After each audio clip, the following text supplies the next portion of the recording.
What's up, everybody? We're back with a quick video on 10 reasons why relationships fail. This is how we like to do it.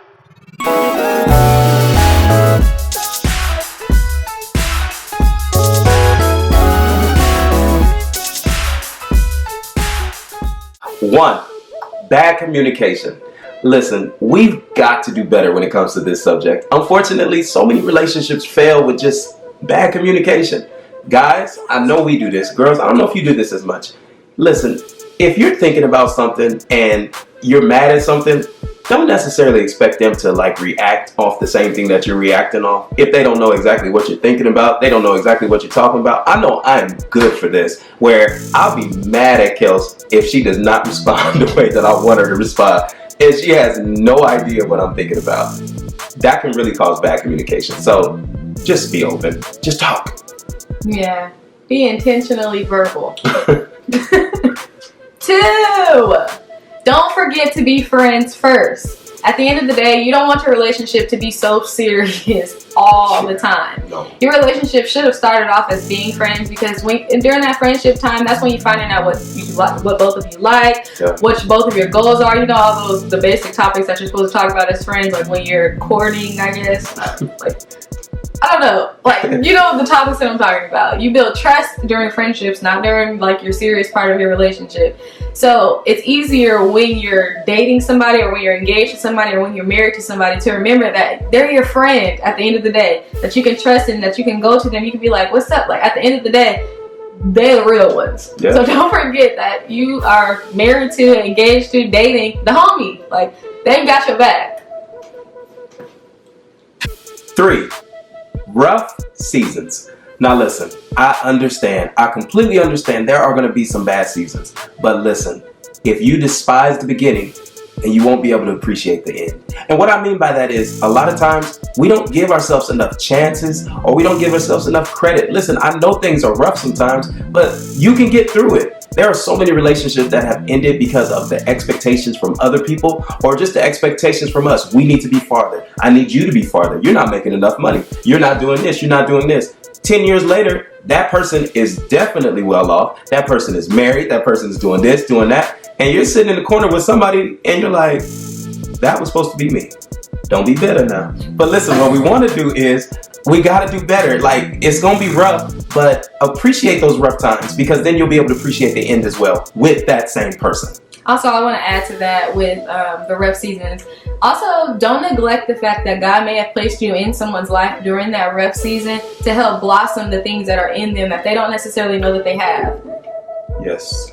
I believe that God intentionally puts us in people's lives, and you just never know if you're the person that they need, or if that word of wisdom that God has dropped in you for you to share with them, even if it's your friend or dating at this point in time is what I'm talking about. But yeah, just don't neglect the fact that you may be someone's way out. Oh my. Your friend sees the best in you. Okay, next. 4, the serious topics. Now, most people break up on these reasons. Marriages fail because of these reasons. Some people never even get to the dating point because of these seasons. Yes. Make sure that you talk about children. Make sure you talk about religion. Make sure that you talk about finances. Make sure that at the end of the day that their future and your future, and that your end goal looks alike in some type of way. Because there's no point in pursuing that if those 4 things are not in some way cohesive. It really begins from the beginning too. This is such a serious topic. If you're planning to be with somebody, why wouldn't you talk about these things? I mean, it gets to the point now, I do know on the certain movies, some of my favorite movies, what are your goals? What are this? What are that? Yeah. And we're sitting there oh my God. Oh God, here we go. But listen, if you want to be with that person, there is a time to talk about this stuff. Because if that's going to be your friend, be open. Be transparent. Just be honest. 5, a forced fit. Now listen, ladies and gentlemen, stop putting people in places that they don't need to be. Listen, a lot of times our relationships don't work out. It's because you're forcing somebody in a place that they're actually not supposed to be. Or you're having these crazy expectations for them that you don't even have for your own self. So what's the point of putting all this pressure on somebody else when you're not doing it yourself? a forced fit is a really serious topic when it comes to relationships because you're not almost being open to yourself and you're not really being open to the other person either. If they're not supposed to be there, then why are you even with them? Like, what's the point, man? Like, you get the signs early. I think a lot of people actually get those signs early and you keep trying to fight those signs like, oh, no, but I prayed about it. But did God send you? See, that's the difference. I prayed about it. But did God send him or did God send her? Listen, your prayers don't matter if he didn't send him or send her. Look, why are you trying to make God work for you and you're not trying to work for God? Ooh, I said something right there. Boom. Next. 6. Level of seriousness. At the end of the day, don't be with someone if they don't want to be in a relationship. We try to force way too many people into a level of serious relationship and they don't even want that. Sometimes people just want a hot fling. And then we start getting our feelings attached and our emotions involved. And then we set these unrealistic expectations on them because at the end of the day, they did not see us the same way that we saw them. Wow. Most of the time, that's usually like younger couples, you see that a lot where they're not trying to settle down. They're not trying to think about the future. They're not thinking 10 years from now. They're thinking 10 minutes from now. And after those 10 minutes are gone, then what? You're all, oh, babe, like, let's plan our life. And are you going to stay in town? Like, we go to the same school. Like, we should move in. What? Like, stop. They're not that serious about you at the end of the day. So don't set those unrealistic expectations on them so that you don't hurt yourself or disappoint yourself in the long run. I just say, ask and be upfront about the level of seriousness of what that relationship is.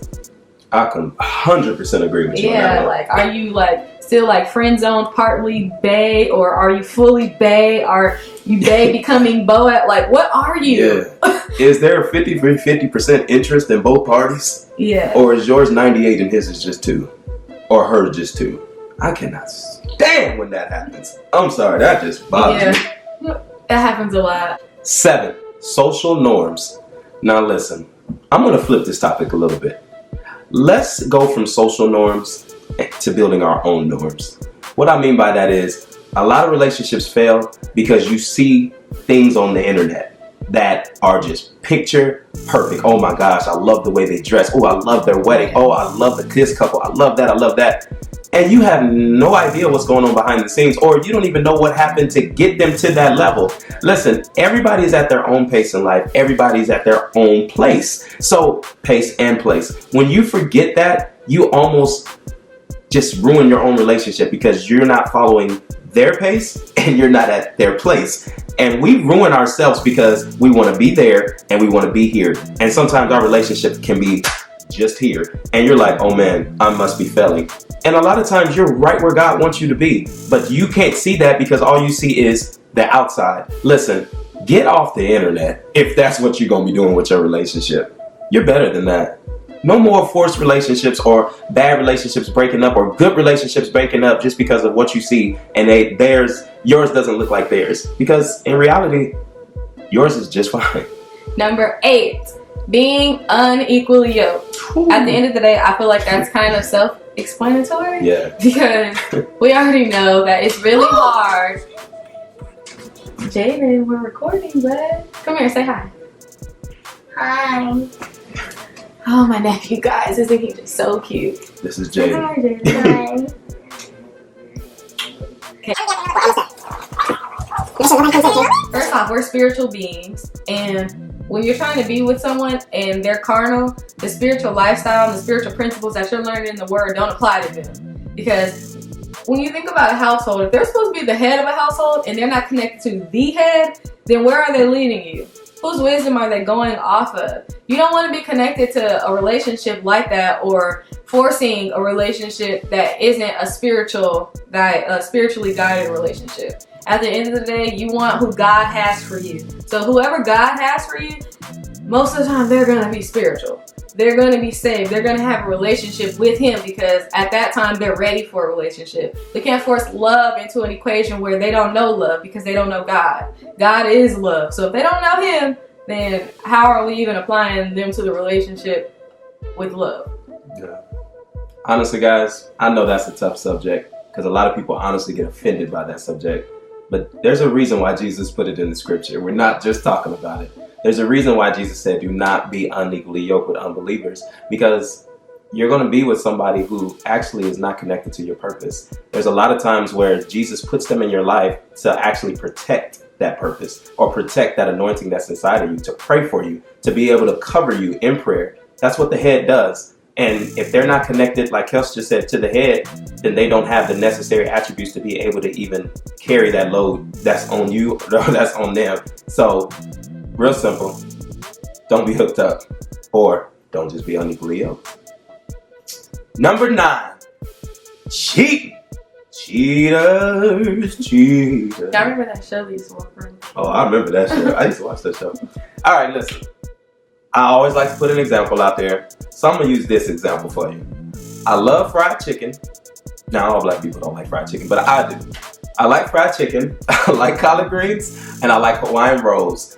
3 particular things that I really love. But there's one thing I hate when I'm making a plate. When the juice from the greens gets over in the other divider and wets the bottom of the bread and wets the pieces of my chicken. It honestly becomes something that I don't like. It just is soggy and stuff like that, and it just becomes nasty. And that's what happens when we're cheating.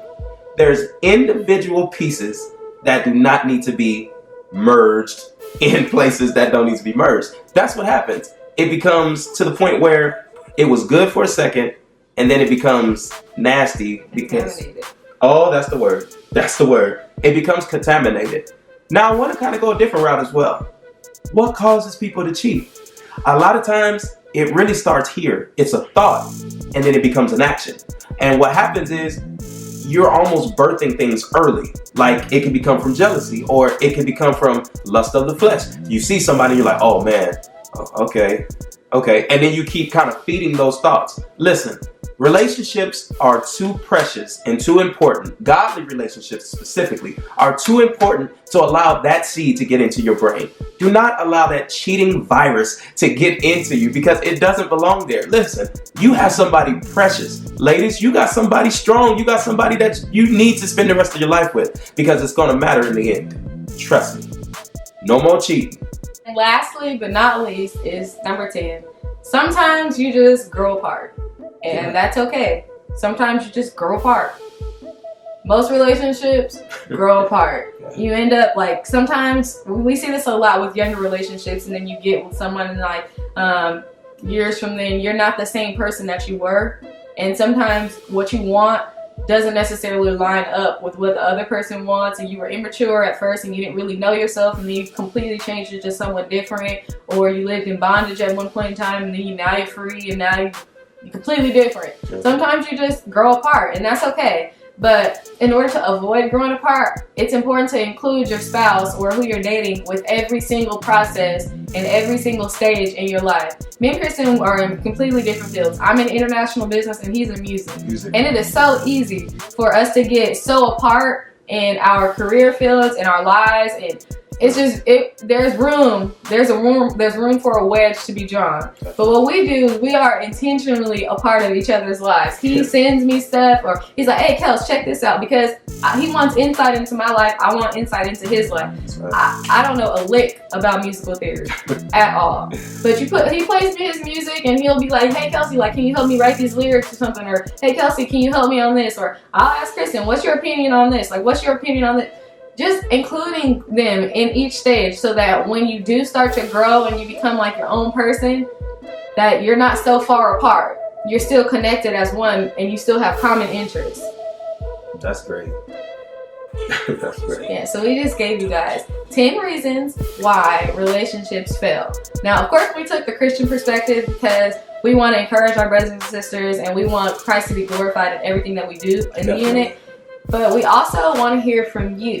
What are your reasons why you think that relationships fail? You can leave them in the comment section below, or you can hit us up on Instagram, on Facebook, or on Kristen's Twitter. I don't have a Twitter because I'm a social media addict. I'm like addicted to social media. So Twitter, I'll be on there all day. Well, hit me up. Yeah, hit him up. Kristen-Moore. You can find me on there. And I would love to hear from you guys. Let's talk about this some more because we don't want any more failing relationships in 2017. Listen, there's a new generation coming up. So we need more strong relationships. We need them. Strong relationships that lead to strong marriages, that Yes. lead to strong units and families that are reproducing. Yes. Yes. It's our world, y'all. Let's take hold of it. Power to the people.